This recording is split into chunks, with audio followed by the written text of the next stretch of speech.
We then depressurized the spacecraft down to 2 psi and made a check of the integrity of our suits at that time, and they were both, we had actually checked them out to see that they'd hold at 3.5 psi while we were still at the spacecraft pressure. We made another check at 2 psi, which is the lowest pressure that you can actually live for a certain period of time at without the aid of your suit. Our suits were all working fine, and Jim went ahead and depressurized the cabin to a vacuum shortly after we passed Carnarvon. Then we went ahead. We had certain things that we had to do at this time. I had to go out and mount the outside camera, which I did. I mounted the camera. Jim had been holding the camera for me. And then I came back and reached back in, and he handed me the guard, which permitted the umbilical to feed freely out of the spacecraft. I mounted that on the hatch sill. We were then actually ready to go for the EVA. I decided at that time that I'd give the camera a check out and take a short series of pictures while I was actually standing in the hatch on the seat waiting for the go from the flight director for the EVA outside the spacecraft. So I turned the camera on, and actually I dismounted the camera again, turned it back on, and took a short series, turned it back off, and mounted it again, and I was waiting for the go. It came a little earlier than I had expected. I was expecting it to get it over Guaymas. I thought maybe I'd lost track of time out there, that it was going faster than I had anticipated, but as we look back and on the flight plan, Chris actually felt we were ready to go over Hawaii, and that since we were going to lose a portion of the nighttime on the other end of the EVA due to the late launch, he decided to let us go over Hawaii. So I got my go a little earlier than I anticipated. At this time, I wanted to be sure that camera was going. We felt it was very important, so I dismounted it again, turned it on, looked at it to be sure it was running, and mounted it back up there again. I think if we see this part of the film, you'll see there, you'll see the efforts that I was making. This was my first big effort of the day. I really had a little bit of trouble mounting the camera back there again, and it started jiggling around, and the films actually show the first part of it, the camera's bouncing up and down like that. Well, that's not the spacecraft. Jim had that spacecraft as steady as a rock. It was me trying to mount the camera in the bracket behind the door. And in fact, this is one time where one of the times Jim cautioned me out there. He said, "Hey, you're starting to breathe pretty hard." And I said, "I know, but I'm trying to mount the camera out here. I'm not tiring myself too much." But I did realize I was putting out for the first time during the EVA exercise. Prior to going out, I thought, what do you say to 194 million people when you're looking down at them from space? And this flashed through my head as I got out. I had thought about it before. They had cautioned me. He said, you're going to be on live radio and live TV. And I honestly couldn't think of what I really should say. And the solution became very obvious to me as I stepped out. I said, they don't want me to talk to them from up here. They want to hear what we're doing up here while we're actually going through the mission. So what you heard were two test pilots conducting their mission in the best manner possible.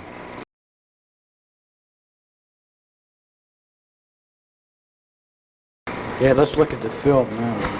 I think this is a good time. I don't know exactly what pieces they have of it, but as we go along, I'll try to look at it and try to share with you a few of the moments that I had out there. Here it is, right here.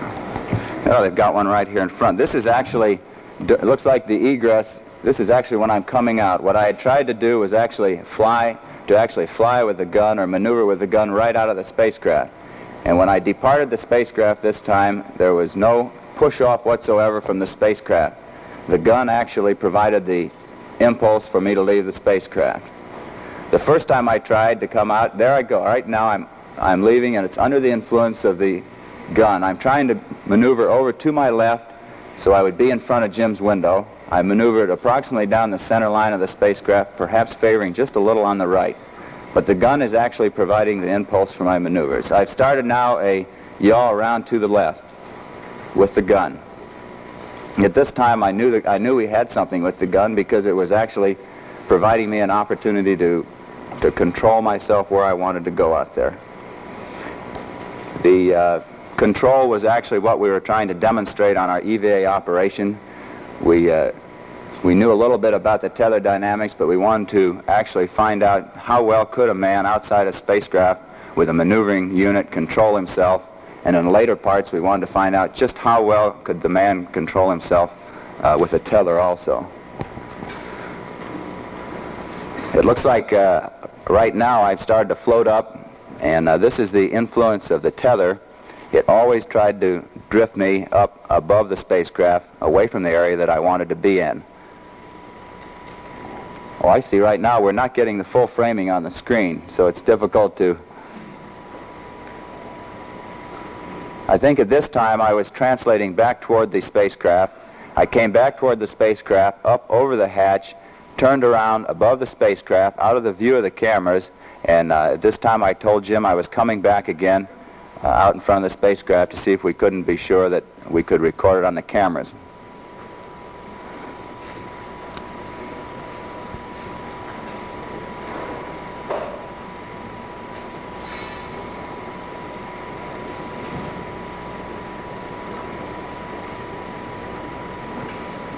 If I recall this right, if this is the section that I recall, I should come in from the left side.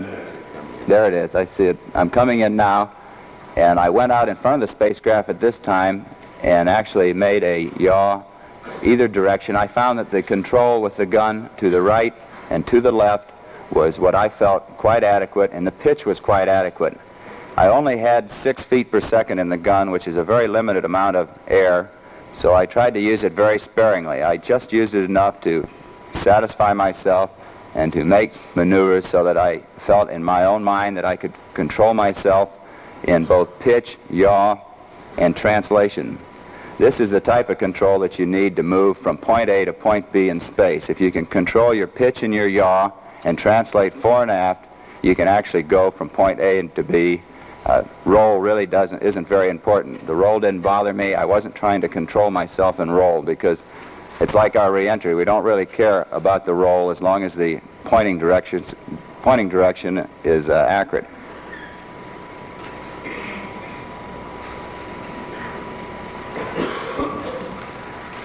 On this one, I used the tether to come back into the spacecraft. You can see my arms right now actually moving the tether back and forth, and it doesn't provide a great deal of control. This was the first time I realized that we'd mounted the tether in a position that wasn't optimum to operate in the area that I had wanted to. It continually put me above the spacecraft perpendicular to actually perpendicular to the surface from which the tether was attached. If you visualize the slope of this TV camera here, and the pointing direction is the direction I'd like to operate in, the tether being attached at this point always tended to pivot me. I'd go out this way, and then it would pivot me right back in the area that I didn't want to be in, which was back around the adapter section of the spacecraft. Right now I'm actually working with the tether only. I'm not working with the gun. It ran out after my actually second translation out in front of the spacecraft and back. And this was the time I had made the statement, I sure wish I had a little bit more fuel for my gun.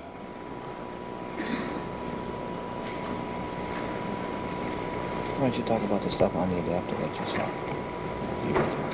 It was pretty interesting, though. I didn't mind getting back on the adapter section. I was able to actually take a look at the thruster areas. The plumes of the thrusters, as Jim was firing them to stabilize the spacecraft, looked just the way Mr. Chamberlain told me they would. Look, they came out about 1.5 or 2 feet from the spacecraft, and it didn't look very ominous at all. This area, the 1.5 to 2 feet, was an area in which they felt the heat would damage my suit. I was right above them, about 5 or 6 feet above them, watching them fire at one time.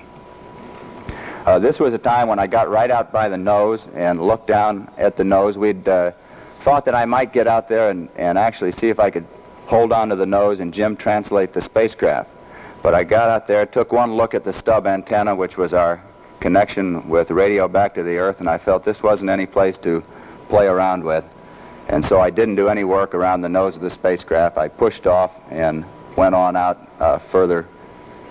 When you push off the spacecraft with the tether, it's very difficult to push off exactly in the direction you want to go unless the surface of the spacecraft is perpendicular.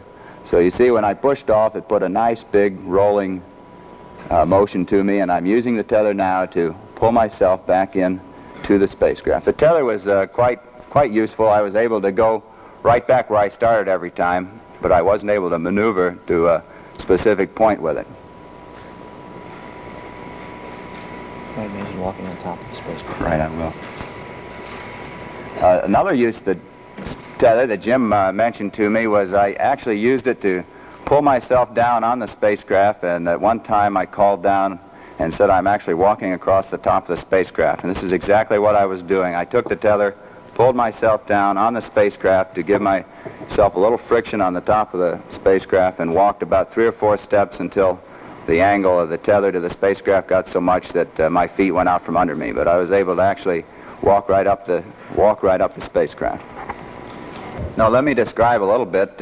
One of the first things they asked us, of course, when I got back in and we reported down to the mission director that we experienced, while I was outside, I experienced no disorientation whatsoever. And I'll explain to you a little bit of the method that we used as far as orientation was concerned. We felt we had a stabilized spacecraft, and one of the things that Jim was doing inside the spacecraft was maintaining the spacecraft in a fixed attitude for me. So I always could work off of a stabilized base. This is the way we started out. And when I got out, there was no disorientation whatsoever. I was able to look down to the ground, back to the spacecraft. If I wanted to at the sun, there really wasn't any reason to look at the sun, and I didn't do that very often. But the stabilized spacecraft was a fine reference for me. And as we went on, Jim called me out and said he was going to let the spacecraft drift a little more. This was when I was pushing off of it and putting rotational velocities into the spacecraft. And at this time, even with a spacecraft that was actually rotating, it still gives you a three-dimensional object on which to orientate yourself. And for me, this was plenty adequate. I was able to use the spacecraft, use the ground, and this provided me adequate orientation cues. There was no disorientation associated with EPA. And you don't feel that a second object is required to take a fix on, like the sun or a star or anything like that? No, I didn't. And we'd felt this ahead of time. We talked this over thoroughly with our mission planning people and had decided that the one object, which is three-dimensional itself, was adequate for orientation, and it was. Well, I think, no, I didn't feel like I was skipping, but Jim, I think, could hear me clunking along on the top of it. I didn't feel like I was walking right here on Earth because I was actually providing the attachment to the spacecraft with the tether. It was a little bit associated with I'd done a little work like this before. I'd walked on the ceiling of the 135 aircraft at Wright Pat. We tried walking with Velcro aids. The one thing that I was kind of looking at, well, could you actually use Velcro as an aid of attachment to the spacecraft and permit you to walk? And I didn't feel really a firm attachment. I felt the attachment that was being provided by the tether, which it was. The method of closing it was for me to hold on to a canvas strap and to use a large lever and ratchet the hatch down. Well, when we got back in, and I found out that the lever was actually turning free, and it wasn't actually ratcheting the hatches down. And so we'd had this problem demonstrated to us before, and we knew what the trouble was. It was one of the little levers that have to be set so that the gears are set and will actually take up as you pull on the handle. I had to actually act as a little spring in there. I had to go back with my right hand, operate the lever, reach forward, and operate the big handle. And I had one more buddy with me, and he had to actually operate with me on the bar and the lanyard to apply the force to close the hatch. So I think if we had one period in this flight where teamwork really paid off, I think more so than any other time, this was the time it did, because as I pointed out, I actuated one lever with my left hand, the other with my right hand, and Jim pulled like the devil on the handle, and between the two of us we got into the proper sequence that we knew we had to get into to close the hatch, and this is the manner in which we closed the hatch. Just to show you how training pays off, Jim and Ed had actually completely disassembled that hatch and put it together themselves prior to the flight, so they really knew what the mechanism was. This didn't come as a bolt out of the blue to us. We were familiar with this mode of failure. We had a method of operation so that if this did occur, we knew what to do about it, and this is exactly what we did do. I'm not going to say that my pulse didn't go up when that handle turned freely, because I'm already convicted. Chuck already has the data here on the ground, and he's told me it went up a tad, but... I might add a little bit right here. This is one of the reasons that it takes so long to prepare for one of these flights. You just can't cover every eventuality like this rather insignificant thing. At least it was insignificant before flight. You really can't train for all these things and cover all of them unless you do it hard and long. I'd like to make a few comments on the EVA work that are a little more in line with what we were looking for. As I mentioned earlier, we were looking to find out, could man control himself in space? And the answer is yes, man can control himself in space. He needs a little more fuel than was provided to me. We also were trying to find out what were the dynamics of a tether. We found out a great deal, I believe, about the dynamics on the tether. The movie showed us a lot. I can tell you a lot about it. I also realized right away that our tether was mounted so that it put me exactly where Chris Kraft had told me to stay out of. He told me to stay away from the adapter end and also the thruster firings. And the last thing I'd like to say, that the view from up there is something that's just spectacular. The one that I remember the most is as we came over Florida. I looked down, I could see the whole state of, the lower state of Florida, the whole island chain of Cuba and Puerto Rico, and the complete chain of islands all the way down in one look. It was actually my last look because that was about the time that I got the word from the flight director to start in, and this is the time that I started to come back in. The conversation that you heard between Jim and I coming back in was as I was disassembling the camera. I had certain things that I had put up. It took me about 5 minutes to get them all put up when I went out. It took me probably a little shorter period of time to disassemble the camera, to get the umbilical free of the door, and to come back in.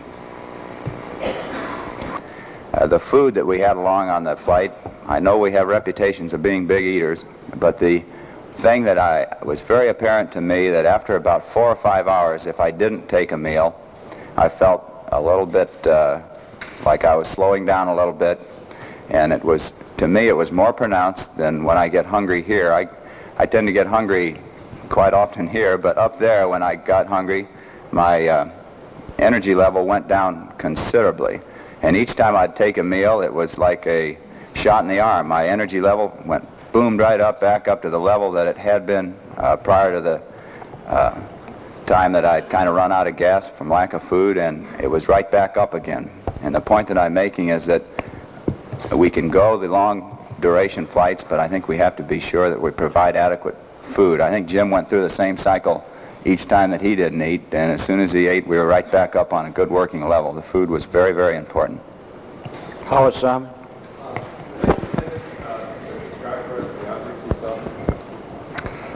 Certainly.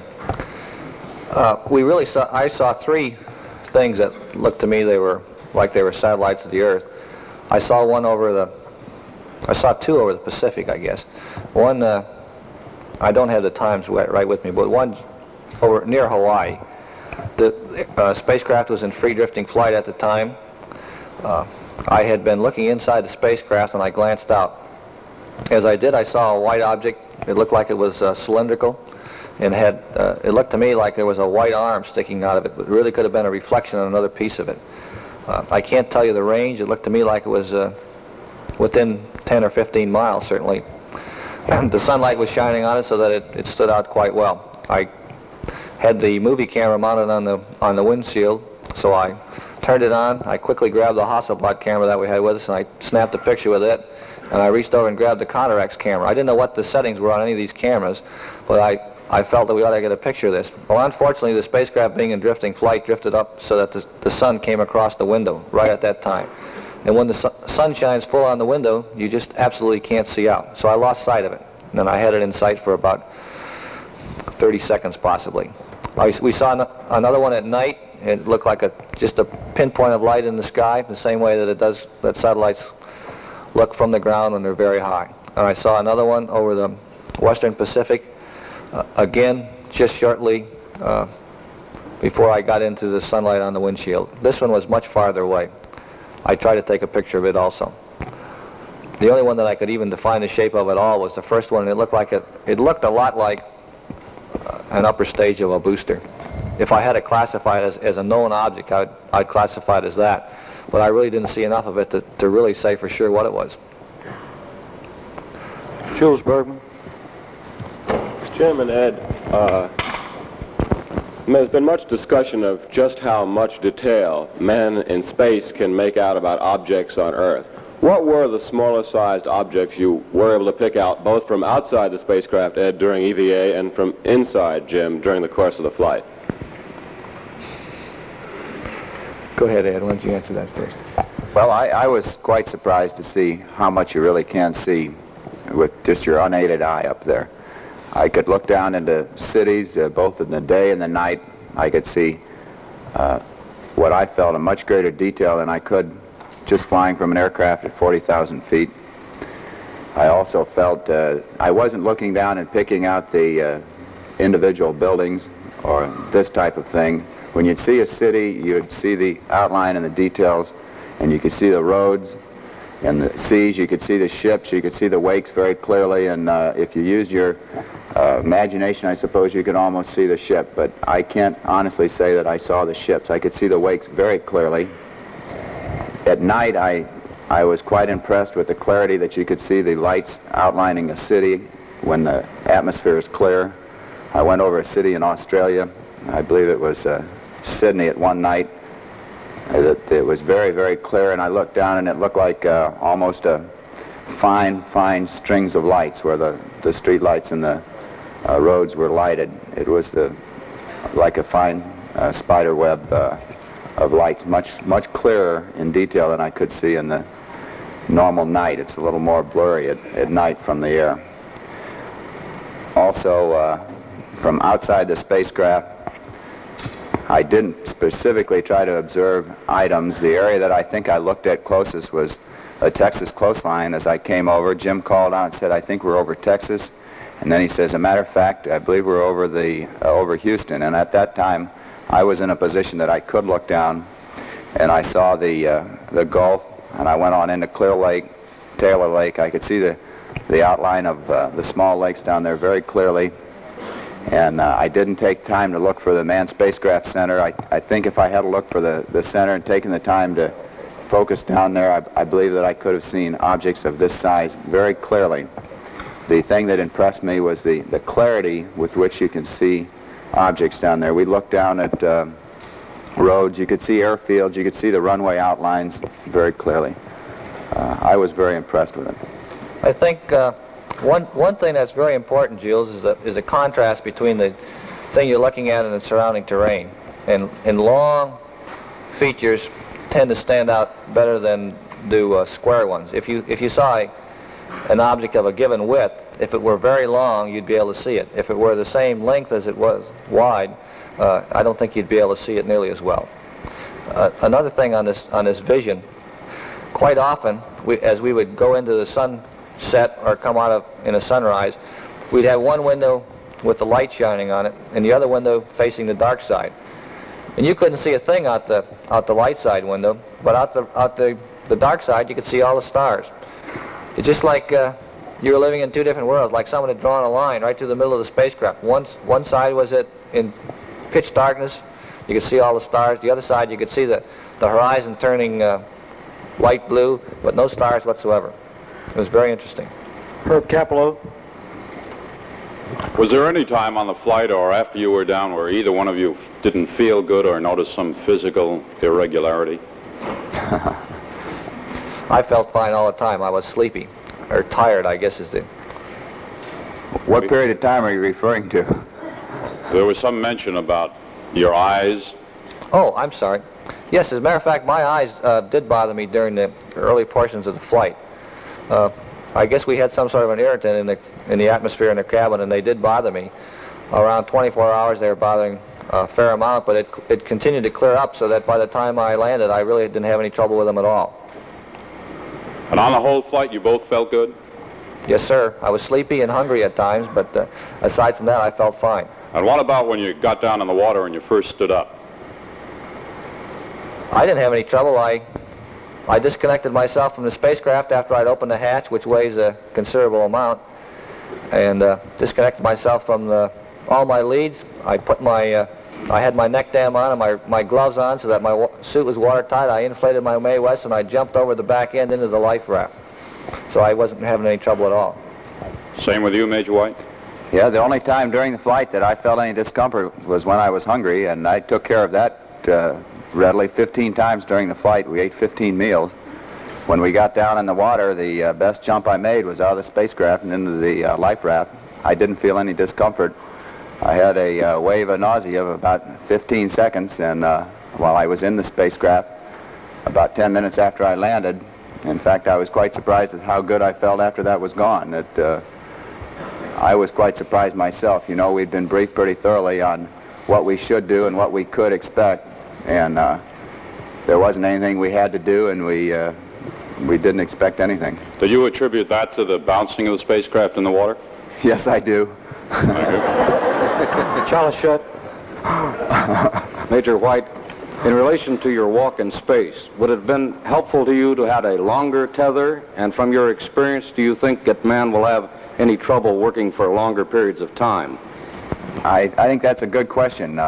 Yes, I would have liked to have a longer tether, but more than that, I would have rather had about 10 times the supply of propellant for my maneuvering gun. And I think, yes, man will maneuver in space. I think quite a bit. I think that what we really demonstrated is that man can go from point A to point B with some kind of aid, such as the maneuvering unit that we had. Let me see, was there another part to your question, or did I answer the parts? Oh, yes, I knew there was no. Keep going. Yes, I think I would have been more than happy to have stayed out and worked longer. I think temperature-wise, I was the most comfortable when I was out of the spacecraft in the EVA portion than I was at any other time. During the flight, I had a fairly heavy suit on, and it seemed like I was warm throughout the whole flight, except for the one portion in which I was out EVA, and the temperature then I would classify as extremely comfortable. Personal observations you made up there, I mean, was there any feeling of exhilaration or anything of this nature? No, people have asked me, did I feel exhilarated, and no, I felt very thankful to have been able to to take part in this part and to represent the people up there. I don't know how to put it to you, but I didn't feel any feeling of fear. I felt well trained for it, and I felt completely natural out there. Bart Snyder. I'd like to ask you about the actual exertion during EVA. When on the ground you had a pulse rate of about 50, and during EVA it jumped to about 150, and then when you stepped back in the capsule it jumped to about 186. How would that compare with the exertion in running as you did, running a distance run? Well, I think that we have pretty good documentation of what my pulse rates go to on the ground. I think that when we ran the altitude chamber test, and I worked pretty hard in that big suit during the altitude chamber runs, I think if they go back over the data, I remember I inquired of them after these runs that my pulse rates went up in the vicinity of the figures that you quoted. And I think that when I go out and do run, which I do on a rather regular basis, that a pulse rate of in the vicinity of 150 is not abnormal when I really put out. I think it's a pretty normal indication for me.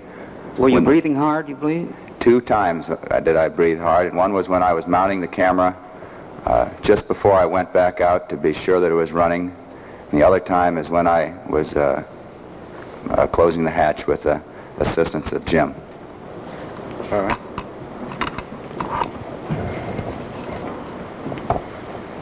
Young lady.